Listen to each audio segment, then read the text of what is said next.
So here's a quick introduction to two-point perspective when you're drawing a city. You need a horizon line with two vanishing points. The tops of the buildings and the bottom of the buildings go to the vanishing points on that side. And then verticals remain vertical as you block off the different buildings. It's up to you how wide they are. And then you can erase to build buildings to your imagination. All the lines will go to the vanishing points if they're horizontal, and verticals will remain vertical.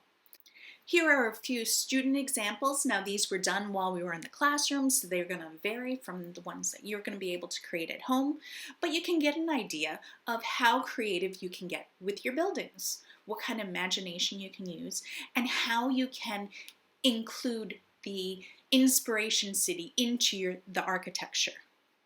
Now don't worry if you don't know how to do all this stuff. I will be explaining it step by step through lesson and different videos. So don't worry. And now we are all set to work on our fantasy city drawings. We have already done research on a city that inspires us, that we want to use architectural aspects of that city in our fantasy city drawing. Make sure you refer to the infographic so you can see all of the assessment criteria for this project. The assessment criteria are that all lines are going to the vanishing point and are aligned, proportion, the scale and the objects of the placement, and the required elements. All of these little details that I have outlined here. Now, I also talk about if there's time that you can add shading or color, and that is completely optional. If we were in class, we would be painting these. If you wanted to shade or add color pencil, that's completely up to you. Now we are going to be doing ours in a sketchbook. So there's going to be some modifications from the original videos that I presented on fantasy cities that we do in class. But since we're doing this distance learning, we have some modifications, no problem. This drawing will take several lessons to complete, and I will be breaking up into different sections. Since we've completed our research, we are ready to sketch our buildings. You'll need your sketchbook. You'll also need a ruler. If you don't have a ruler at home, find something that's straight. I'm sure you can find something that's straight at home. And you'll need a sharp pencil. Some tape, doesn't matter what kind of tape, like masking tape, scotch tape, whatever. Pair of scissors and a scrap piece of paper. Okay, so now that you have all your supplies ready, you're going to be working on this drawing with this video running and pausing the video through each part so you can follow through step by step. What I would like you to do is look at your sketchbook, have 2 clean pages. You're only going to be drawing on one, but we might need the other one. My suggestion is that you think of either a zoomed in version of your city or a zoomed out version. A zoomed in version would be focusing much more on a couple buildings and getting a lot more detail within those buildings. And a zoomed out version would show a little bit more of how the city looks like from more of a skyline point of view. And you would see less details overall, but include more buildings. You want to work like this. Now you put that flappy armpit thing on the side because you see, the first thing you will need is to draw your horizon line. And this is going to be the eye level that you would be at in the city as you're looking at this work. So where do you think on the page that would be? So it depends on how close you are to the buildings.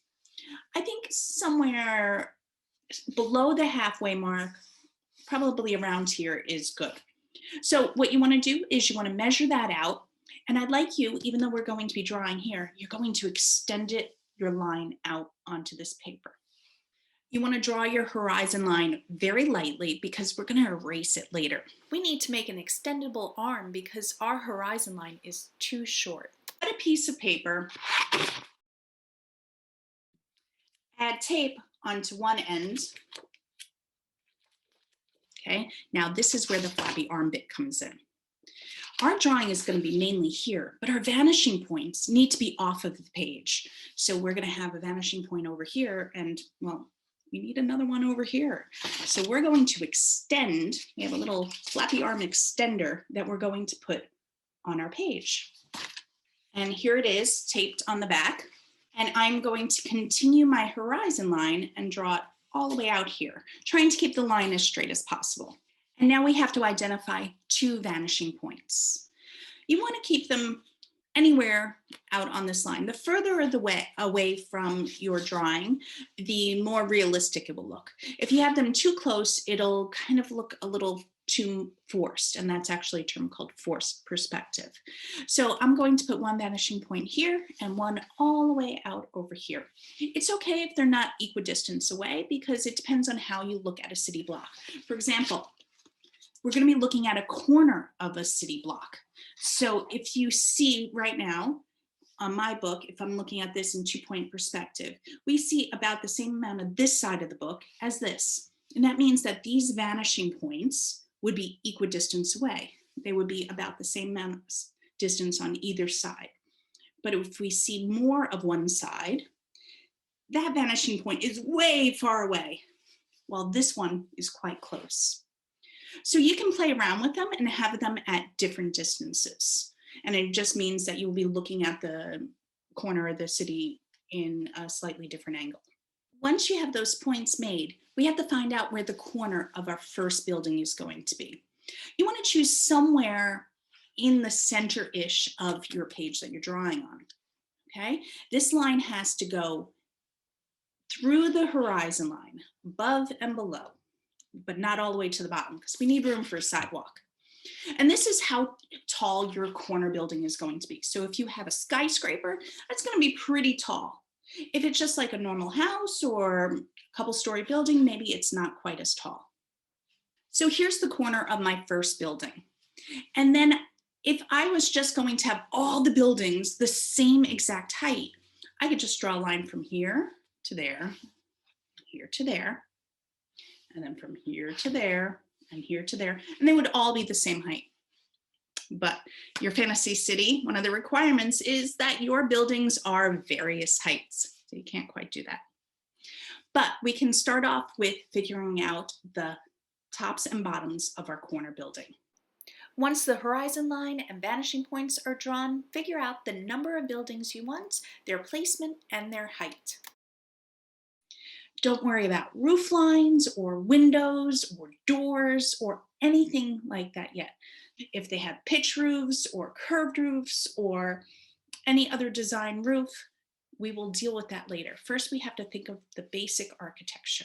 So here is my basic plotted out city. I have my main corner building. I have other buildings that are on the same city street, and I have at least one building behind. These are the basic variety of heights, and I have some variation in my buildings. I have 2 vanishing points, one here and one here, and all of the tops of my buildings go to a vanishing point, and all the bottoms of my buildings go to a vanishing point. So make sure you check that after you do this part. And this is how I did it step by step. I have the corner building line drawn out over my horizon line. I make sure that I can connect the top and bottom of my buildings to my vanishing point on the left and right side. So everything on the left side goes to the left vanishing point, and everything on the right side goes to the right vanishing point, at least in the beginning.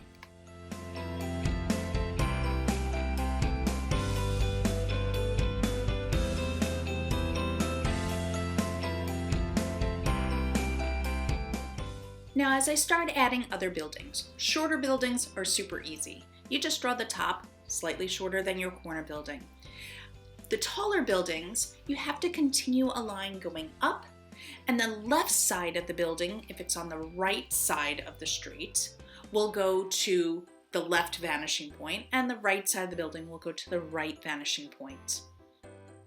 See how I do it here? You can keep an eraser handy to erase any lines that might overlap. And I'll draw another tall building on the other side so you can get an idea of how to do it from the other side of the buildings.